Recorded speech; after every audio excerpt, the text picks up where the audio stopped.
right, well, like we say here in Safari. Harambe, Twin Day. Twin Day means let's go. So, Jumbo friends, and welcome to the Harambe Wildlife Reserve. My name is Tess, and I'll be your safari guide here today. Again, just a reminder, we do need to remain seated for the entire trip. Even the little ones on a lap or in a bench at all times. That means no standing and no passing anyone side to side. As there is no music, there is no musical chairs. You guys are all winners of the seat you're in. Congratulations. Now we begin our trip here in the little Aturi Forest. Now if you look immediately up this hill to our left, you're going to see that black and white bird. And that black and white bird is one of the saddle-billed storks. Saddle-billed storks actually get their name for that yellow saddle shape that they have there on their beak. Now you can tell the male and female apart by looking at their eye color. Male saddle-bills will have dark brown eyes, while females have bright yellow. Now animals here in the Aturi Forest mostly make use of natural camouflaging to disguise themselves from predators. Now what I mean by that is a lot of their coats will be more neutral in tone. A lot of reds, a lot of browns, a lot of tans. A lot of the animals that can be found here in the Aturi Forest have long vertical white stripes on their back. They actually help to mimic the way the sunlight filters through the trees. You might see some giraffe. Now, it is not a perfect camouflage, but it does make it a little tricky to spot them in the thick underbrush, especially for predators.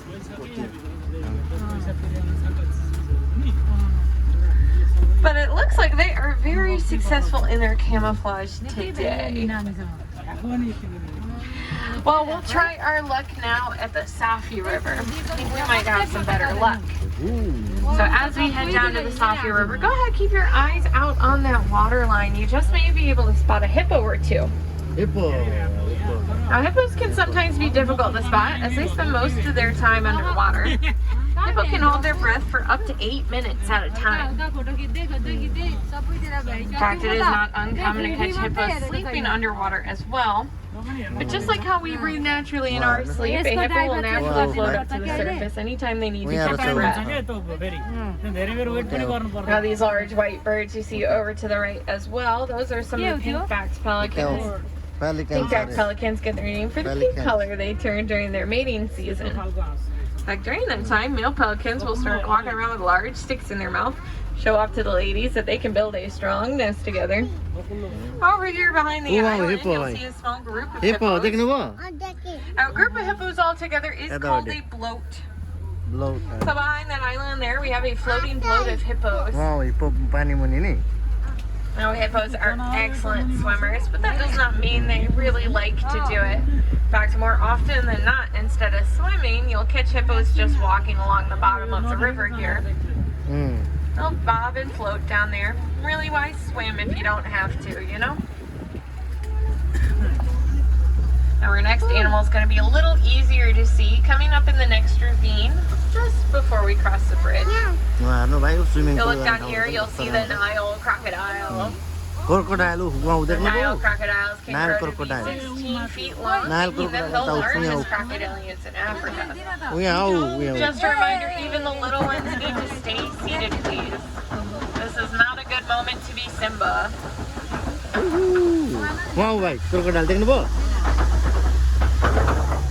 The Nile crocodiles have those incredibly powerful jaws.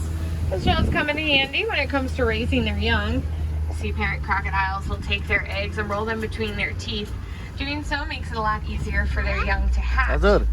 When their babies are still very small, the parents will even carry them around in their jaws as well, getting them quickly and safely place to place like a well-fortified minivan.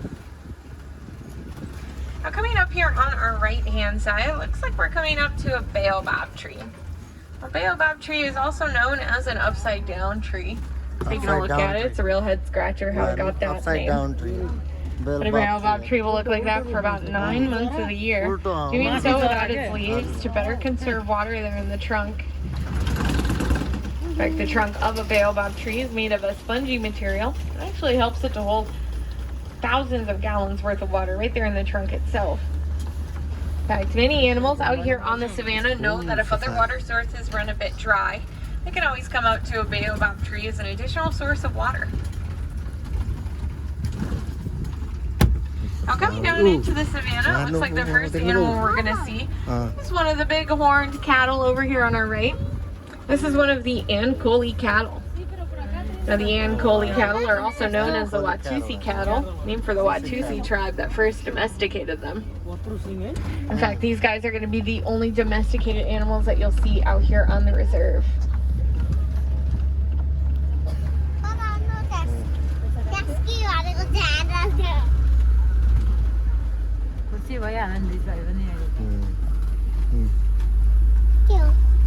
भाइ पनि खुसी नै हुनुहुँदैछ कान्छो एक दुईवटा चाहिँ miss गर्नुभयो भाइले एभाटारको उहाँ पर पनि रहेछ Looks like we're coming up on some more Ankole cattle. Ankole Despite their big horns, they're actually not as heavy as they might appear. It's because the Ankole's horns are mostly hollow on the inside. They're actually built in a kind of honeycomb structure, leaving them mostly lightweight and hollow. In fact, it's a good way for the cattle to regulate their body temperature. It allows the blood vessels that flow through those horns to flow through mostly hollow areas to cool down before heading back into the body. During the hot days, it actually helps to keep that Ankole cool by about 10 degrees.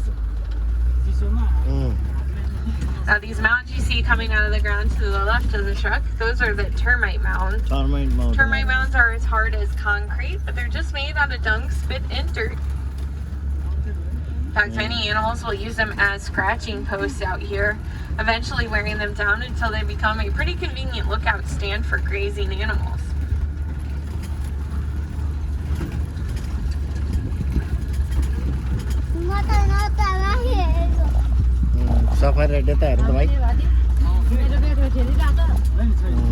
Grazing animals like the ones you might be able to see just behind that bush over there.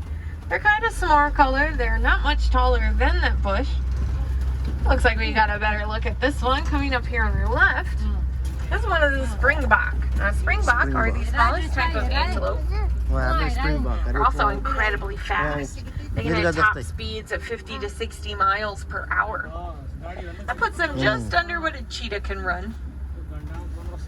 They have a very fun style of running too. It's called pronking. It's a series of leaps and bounds. Springbok can jump 6 feet straight up in the air and up to 13 feet forward.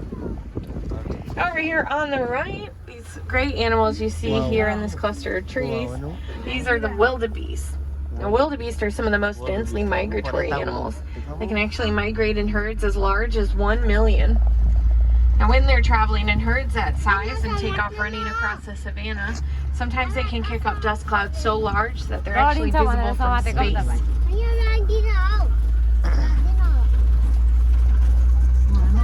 Oh, now over here on our right, these two large tan animals here, these are the elands. Now these are the largest type of antelope. Now both male and female will have those horns, but males will use their horns during the mating season to tangle up roots, vines, flowers, whatever they can onto those horns. Now they do so to impress their lady, making a rudimentary flower crown on their horns. Now if the lady is unimpressed, she'll actually tear it from his head and he'll have to start all over. So I guess moral of the story is bring pretty flowers.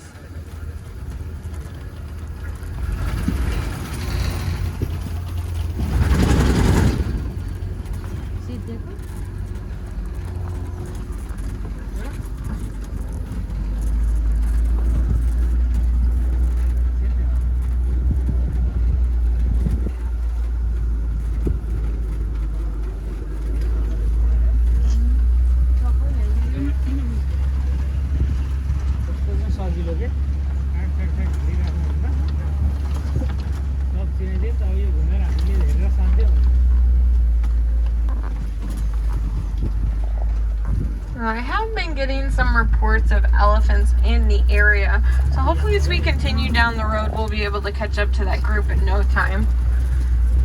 So as we head down the road, if you guys could do me a favor, keep your eyes open for any evidence that elephants have been nearby. They usually leave pretty obvious calling cards. हात्ती हुन्छ है हात्ती हेर्नुपर्छ है भाइ ल हात्ती आउँदैछ अब कि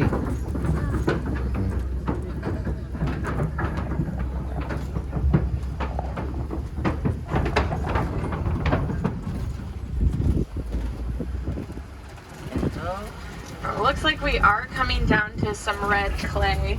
Red clay deposits like this are usually good places for elephants to come by. And then, oh yeah, if you look over here to the right, it looks like we have some tusk marks. Now, tusk marks like this show that some elephants have indeed been by. They'll use their tusks to dig out small deposits of that red clay. Doing so, and then they'll pop it into their mouth, kind of like a multivitamin. Because the red clay contains a lot of minerals and vitamins that the elephant might otherwise be missing from their diet. Now, actually, in large parts of Africa, elephants are considered to be pests. In fact, many farmers lose their crops due to migrating herds of elephants. But I gotta be honest, can't really say blame the elephant. I mean, they're just walking by, all they see is a free buffet. It's actually up to the farmers to find peaceful solutions to not only protect their crops, to also protect the elephants from harm. So it's actually based on research that was done right here at the Harambe Wildlife Reserve. But it was discovered that elephants are terrified of bees. You know, of all things, the little bumblebee. So farmers started to place beehives around their crops. And what they noticed right away was that was enough to keep the elephants off their land. So farmers were able to protect the elephants, protect their crops, and were able to sell off the honey that was being produced by the bees. Works out pretty nice for the bees too, as it gives them stable hives. Well, coming up here on our left-hand side, looks like we found the pool of the greater flamingo. Or the greater flamingo are the largest of the flamingo. They're also the palest pink. Now, these guys are not naturally born this pink color. In fact, it takes them about 2.5 years to turn that shade. Now, they get that shade of pink from the foods they eat, which are high in beta-carotene. Now, if we were to eat foods high in beta-carotene, we wouldn't necessarily turn pink. We would see some color change, though, mostly in our fingertips and the corners of our mouth. Instead of turning pink, though, those areas would start to turn orange.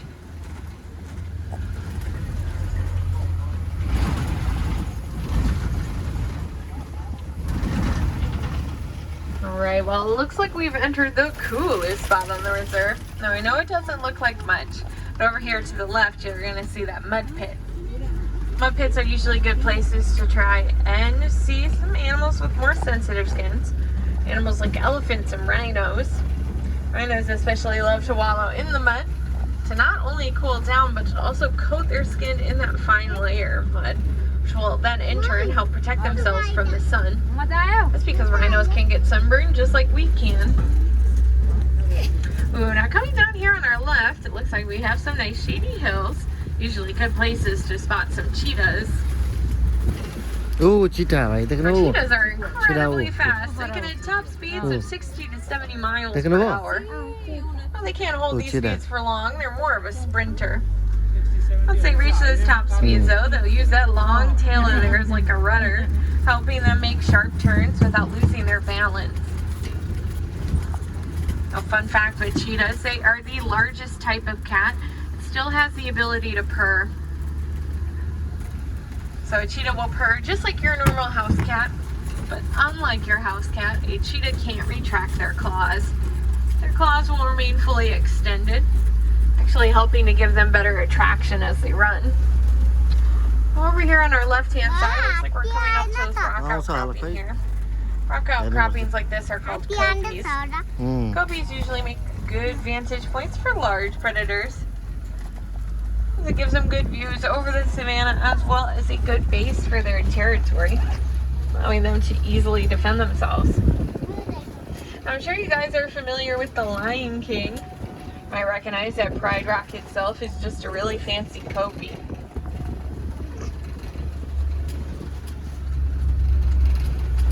Ooh, but coming up here on our right-hand side, pretty close to the road, we have a bontebok.